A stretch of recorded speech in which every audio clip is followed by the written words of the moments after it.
धर्म प्रेमी बंधुओं, आप सभी को जय जिनेंद्र। मेरे इस चैनल में आपका स्वागत है। मेरे इस चैनल में जैन धर्म के ग्रंथ ज्ञानारणव का स्वाध्याय चल रहा है और आज हम स्वाध्याय आरंभ करेंगे 5वें अध्याय से। आज कल हमारा चतुर्थ अध्याय पूरा हो गया था। 5वें अध्याय का स्वाध्याय आरंभ करने से पहले मंगलाचरण करते हैं। ओंकारं बिंदु संयुक्तं नित्यं ध्यायन्ति योगिनः कामिदं मोक्षदं चैव ओंकाराय नमो नमः। अविरल शब्द गणौगा प्रक्षालति सकल भूतल मल कलंका मुनि विरूपाशित तीर्था सरस्वती हरतो नो दुर्तान अज्ञान तिमिर अंधानां ज्ञान अंजन शलाकया चक्षुषि उन्मीलितं येन तस्मै श्री गुरुवे नमः। श्री परम गुरुवे नमः। परंपराचार्य श्री गुरुवे नमः। सकल कालुष विध्वंसकं श्री श्याम परिवर्तकं धर्म संबंधकं भव्य जीव मने प्रतिबोधकारकम् इदं शास्त्रं श्री ज्ञानार्णव। ईतन मूल ग्रंथ कर्तारा श्री सर्वज्ञ देवा तदुत्तर ग्रंथ कर्तारा श्री गणधर देवा प्रतिगणधर देवा तेषां वचनाशारणिमासाद्य आचार्य श्री शुभचंद स्वामी जी विरचितम् टीकाकार 105 शुल्लक श्री सहजानंद वर्णी जी। मंगलम भगवान वीरो मंगलम गौतमो गणे मंगलम कुंद कुंदाद्योति जैन धर्मोस्तु मंगलम सर्वे सूता सावधानत श्रवन्तु। अध्याय नंबर 5 सर्ग नंबर 3 ध्यान का स्वरूप। इस अध्याय में ध्यान का स्वरूप का वर्णन चलेगा, कैसे कैसे ध्यान करना चाहिए। तो आरंभ करते हैं। अस्मिन्नादि संसारे दुरंतरे सारवर्जिते नरत्वमेव दुप्रापं गुणोपेतं शरीर भी। कि दुख से नष्ट होने वाले इस निष्कृष्ट अनादि संसार में प्राणियों को संयम एवं तप आदि अनेक गुणों को प्राप्त करने वाली मनुष्य पर्याय ही दुर्लभ है। तो ध्यान पार्थ नरत्व की दुष्प्राप्यता का वर्णन इस ग्रंथ का मुख्य विषय है ध्यान। तो ध्यान के ही उद्यम के लिए 12 भावना का वर्णन किया गया। अब उसी ध्यान के उद्यम के लिए उपदेश किया जा रहा है कि हे आत्मन, देख, इस अनादिकालीन संसार में अनेक गुणों करके सहित मनुष्य भव का मिलना अत्यंत दुर्लभ है। यह समस्त संसार दुरंतर है और इसका परिपाक खोटा है। संसार की किसी भी परिस्थिति में किसी भी माया में बसने वाला पुरुष कभी निराकुल नहीं रह पाता। इस संसार में रंच भी नहीं है। इस संसार में सार रंच भी नहीं है। ऐसे इस अनादिकालीन संसार में ऐसा गुणी मनुष्य बनना आसान बात नहीं है। संसार के जीव पर दृष्टि दो, तब पता पड़ेगा कि हम अपने आप कितनी अच्छी संतोष के लायक स्थिति में हैं। मोही जीवों की कृष्णताविता का दुष्परिणाम। अहो, मोही जीव ऐसे दुर्लभ मनुष्य तन को पाकर के भी संतोष नहीं करना चाहते और इसी तृष्णा के कारण से यह सारा मानव लोग दुखी है। दुकानदार क्या, सर्विस वाले क्या, राष्ट्रपति क्या, सभी लोग इस तृष्णा से दुखी है। और जरा संसारी जीवों पर निगाह डाल देखें तो कैसे भी मनुष्य हो, किसी भी परिस्थिति में हो, थोड़ा विवेक चाहिए, वह सबसे अच्छा है। आखिर यह वैभव कहाँ तक काम देगा और ये साथी लोग कहाँ तक काम देंगे। इसमें मोह परिणाम का होना यह एक महती विपत्ति का विडंबना है।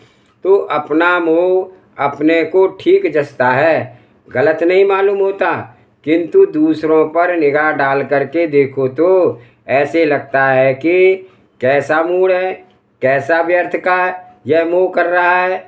दूसरे की बात जल्दी समझ में आ जाती है, पर अपनी गलती, अपना मोह, अपना अपराध अपने को बड़ा योग्य जचता है कि हम चतुराई का ही तो काम कर रहे हैं।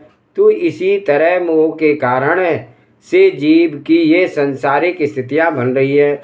भला परमात्मा के सदृश स्वरूप आत्मस्वरूप वाला होकर भी यह आत्मा कैसे कीड़ा मकोड़ा पेड़ पौधा पशु पक्षी बनता रहता है। तो यह कितना बड़ा अंधेर है और कितना बड़ा दंड का मिलना है।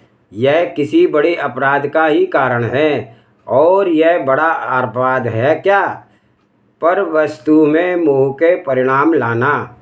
जिसे जो परिस्थिति मिली है उसे मोह करना बड़ा आसान लग रहा है, लेकिन वह आसान लगने वाला मोह कितना खोटा फल देगा इसका विचार नहीं कर रहा है यह जीव। तो इंद्राभिलाषित नरत्व, तू हे आत्मन अपने ध्यान को संभाल देख।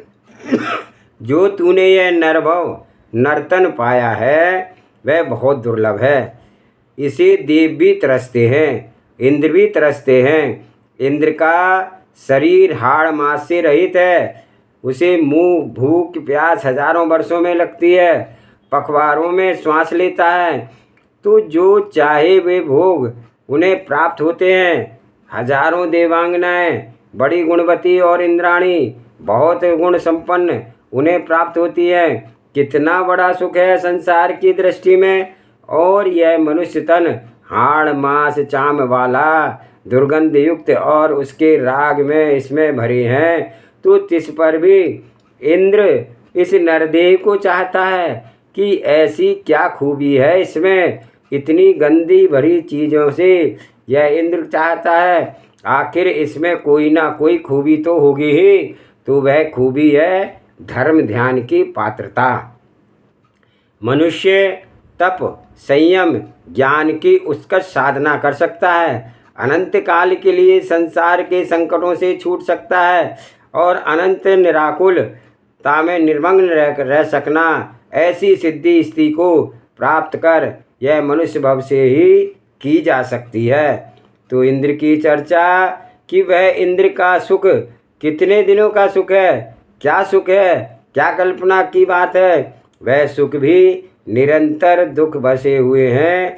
ऐसे किसी की हुकूमत 100% चलती रहे यह बात असंभव है। इंद्र की आज्ञा यद्यपि उन देवों पर चलती है, पर जिसमें ऐसी रिद्धियाँ हैं कि बड़ी से बड़ी आफतें शक्य काम भी क्षण मात्र में वे कर दिखाए, ऐसे ही हुकूमत है। तो कहते हैं अथवा कोई कुछ मान भी लो तो अपने ही हुकूमत से सब कोई मान लेते हो कि सब बात संभव नहीं है। अथवा कोई कुछ मान भी लो तो ही विकल्पों से उत्पन्न करके कुछ ना कुछ कमी महसूस करके दुखी मान सकते हैं। इंद्रों के भी सुख नहीं है। इंद्र की आज्ञा जितनी वो कहते हो उतना ही निभा सके तो यह भी पूर्ण संभव नहीं है। और मान लो आज्ञा को 100% निभा भी ले तो आज्ञा देने वाली कल्पनाएं करके कुछ कमी महसूस करने लगेगा, तो ऐसा यह बात पूर्ण रूप से नहीं निभाई, यह तो अपनी कल्पना की बात है। तो इंद्र अभिलाषित नरदेव का लाभ भी सफलता का उपाय।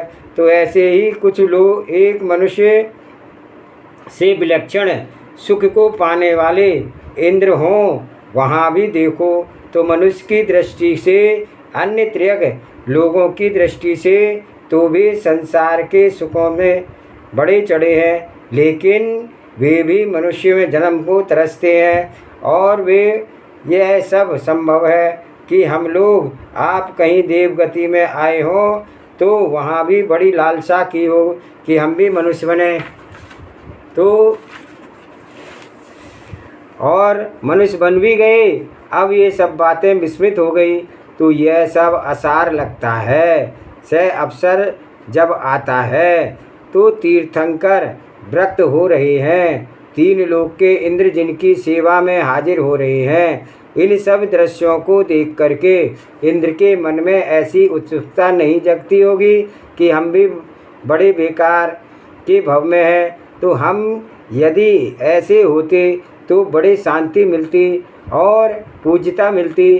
तो जिससे तो मनुष्य भव को इंद्र भी तरसते हैं। ऐसे गुण सहित मनुष्य भव का पाना जीवों को अत्यंत दुर्लभ है, वह हम सबको प्राप्त है।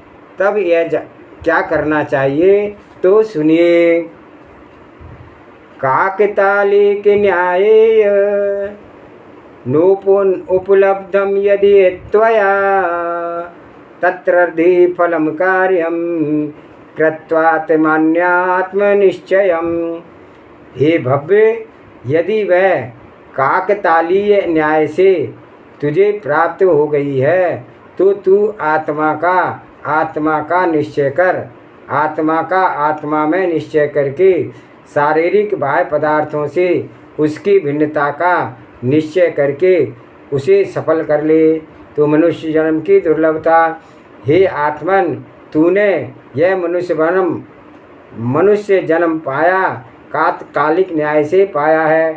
काकतालिक न्याय का अर्थ है कि ताड़ वृक्ष के नीचे से कोई कौवा उड़ता हुआ जा रहा था और स्वयं उसके टूटते हुए ताड़ फल को अपनी चोंच में ले ले, तो यह जितनी कठिन बात है, ऐसे ही समझ लो कि यह मनुष्य भव बड़ी कठिनाई से मिलता है। तो यह आपको मानव पर्याय मिली है। अब उसमें यह आपका क्या एक ही कर्तव्य है, तो गुजरता है सो गुजरे, सब में प्रसन्न रहें। भले स्थिति हो बुरी स्थिति हो, सब में प्रसन्न रहें, सब में समता रखें। सर्वत्र करने का काम केवल एक ही यही है कि अपने आत्मा में अपने स्वरूप का निश्चय करके अपने काप में स्मरण करके यत्न रखें। यदि सम्यक दर्शन चार गतियों में उत्पन्न हो जाता और सम्यक के होते ही अपने आत्मा के स्वरूप का निश्चय हो जाता, पर जैसा एकाग्रता के साथ इस मनुष्य में भव में अपने स्वयं का स्वरूप का विनिश्चय होता है, ऐसा अन्य भवों में नहीं होता है। जैसे इंद्र भी द्वादशांग का ज्ञाता होते हैं, किंतु जितने परिपूर्ण ज्ञाता व अंग बाह्य के भी परिज्ञाता साधु हो सकते हैं, वह बात इंद्र के नहीं पाई जा सकती। ये साधु सुत केवली कहलाते हैं, पर इंद्र सुत केवली नहीं कहला सकता। तो इतना बड़ा आगम का ज्ञाता होकर भी इंद्र सुत केवली नहीं है, तो इससे भी एक अनुमान कर लो कि मनुष्य के मन ऐसे अनुपम विलक्षण है कि जैसे मन अन्य भव में नहीं है। उतनी दुर्लभ बात जब अपने आप को प्राप्त हुई है, तब विषय भोग के लिए अथवा बाह्य वैभव के संचय के लिए इतनी चिंता करना भी भली बात नहीं है। तो लोकाकर्षण का, तृष्णा का अहितपना, तो भैया जरा चल करके हर मनुष्य के पास पहुँचो और टटोलो सो सही कि कोई कितना ही विशिष्ट वैभव वाला क्यों ना हो, पर उसे इस भव में संतोष नहीं है। इसे यह उससे ज़्यादा चाहता है। अनेक पुरुष ऐसे हैं कि जिनकी स्थिति आज से पहले कुछ ना थी, अब उससे कई गुना अधिक हो गई, लेकिन संतोष अब भी नहीं है। गुजारे की बात तो यह है कि जो आज स्थिति है उससे भी कई गुना कम हो, तो भी वहाँ यह जीव जीवित रहेगा, वहाँ भी यह अपना उद्योग बना लेगा। लेकिन तृष्णा एक ऐसी राक्षसी है कि जितना भी वैभव मिल जाए पर चैन नहीं लेने देती। तो यह मनुष्य भव पाया है, इसका यह सदुपयोग नहीं है कि मायामयी लोगों में अपनी प्रशंसा चाहने की कोशिश करें, बाहरी पदार्थों में दृष्टि अटक जाए, यह हमारा कर्तव्य नहीं है। यह मनुष्य को जब कुछ शुद्ध आती है, तब कोई कठिन विपदा आए, तब उस समय भी यदि ज्ञान नहीं है तो निर्मोहता नहीं है, उत्पन्न नहीं होती है, तो निर्मोहता के तत्वज्ञान से ही होती है। तो वहाँ वस्तु का स्वतंत्र रूप दृष्टि में आया, वहाँ निर्मोहता आ गई। तो इसका यहाँ कुछ भी तो नहीं है, तो यह अपने द्रव्य क्षेत्र काल भाव में है। तो जब कुछ भी किसी अन्य वस्तु से अधिक अधीन है, तो किसी भी पदार्थ का कोई दूसरा पदार्थ कुछ लगता है क्या? तो हे मुमुक्षु आत्मन, तुम दुनिया की प्रवृत्ति को निरख करके, दुनिया के प्रतिकूलता को देख करके क्यों विषाद करते हो? तुम ही खुद कल्पनाएं उठाते हो और दुखी होते हो। इसी तरह दुनिया कुछ तुम्हारे अनुकूल बने और कुछ हाँ में हाँ मिलाए, तो कुछ राग दिखाए, तो उससे तुम हर्षमग्न हो जाते हो। उससे तुम्हें सिद्धि क्या मिली? दुर्लभ नरदेह की सफलता का यत्न करो। तो भैया अब इन बाह्य पदार्थों का आशय का आशा को त्याग करके अपने आत्म तत्व का ध्यान करें। आत्म ध्यान से सिद्धि प्राप्त होती है। परमार्थों का ध्यान से सिद्धि की प्राप्ति क्या होगी? दुर्गतियों की प्राप्ति होती है। तो कोई पदार्थ रुचिकर बन गया है, तो अब लग रहे हैं उसके रुचि में, तो शांति क्या पावेंगे? जो मनुष्य जो पुरुष अपने को अत्यंत में पाकर जाकर के रंच भी मुझ में संबंध नहीं है, ऐसा प्रकट भिन्न जान करके पर से उपेक्षा करके अपने आप में रमण करने का यत्न करता है, उसको मनुष्य जन्म सफल है। अन्यथा करोड़ों मनुष्य, लाखों मनुष्य तो आपके देखते देखते ही गुजर गए होंगे और सैकड़ों तो आपकी आंखों के सामने गुजर रहे होंगे। तो जरा सोचो तो सही कि उन्हें क्या मिलेगा। अनुमान यह कहता है कि मिला क्या होगा। किसी अन्य योनि में जन्म मरण कर रहे होंगे, भटक रहे होंगे। हाँ, उसमें जो केवल आत्म प्रेमी होंगे, जिन्होंने कहीं भी बाह्य परिणामों में कोई क्षोभ ना हुआ होगा और किसी कारण से अपने इस परमात्म तत्व के ध्यान में बड़ी सरलता मिली होगी, वे ही पुरुष इस आत्म ध्यान के प्रताप से अन्य भवों में आत्म संस्कृति कर रहे होंगे, तो इस और सुखी होंगे। तो आत्मा को विश्राम अपने आप के उस केवल स्वरूप को में मिलेगा। किन किन से प्रेम बढ़ाया, किन किन को सहाय मान लिया, तो दुनिया में भटकते रहे, आखिर सब बिछुड़ गए। तो किसी ने जवाब दे दिया, कोई प्रतिकूल हो गया। अनेक ऐसी स्थितियां बनी कि वे सब सपन के समान रह गई। तो इस दुर्लभ जन्म को भी पा करके विषयों में अन्य प्रकार की कषायों में लगाना यह सारभूत नहीं है, किंतु कर्तव्य मात्र एक ही होना चाहिए कि अपने आत्मा में अपने आत्मा के स्वरूप का निर्णय करके, दर्शन करके और उस ही ओर झुके रहें, अपने को आनंद में लीन बनाएं और इस मनुष्य जन्म के सफलता को प्राप्त करें। जावानी के ज्ञान से सूझे लोकालोक, सोवाणी मस्तक नमो सदा दे तू दो। हे जिनवाणी भारती तुहे जपो दिल रैन, जो तेरी शरणागे सो पावे सुख चैन। हे वजो अरिहंत को गुरु सेवा निर्गंत, दया धर्म पालो सदा यही मोक्ष का पंथ। 9 बार नमोकार मंत्र।